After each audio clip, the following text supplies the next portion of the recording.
etmeden, fark etmeden, fark etmeden senin olmuşum. Fark etmeden, fark etmeden, fark etmeden senin olmuşum.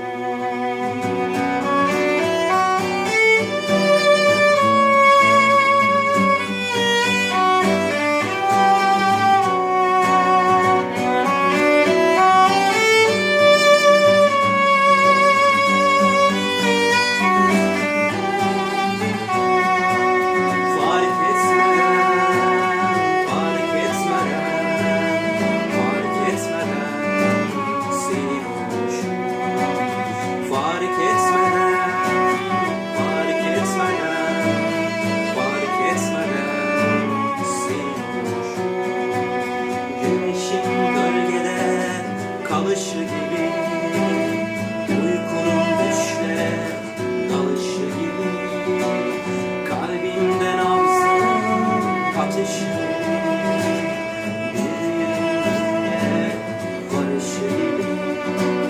Vazgeçip uzaktan senin yanında kendime cevapsız soru sormuşum.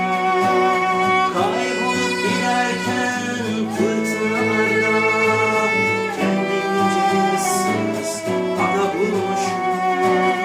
Fark etmeden, fark etmeden, fark etmeden senin olmuşum. Fark etmeden, fark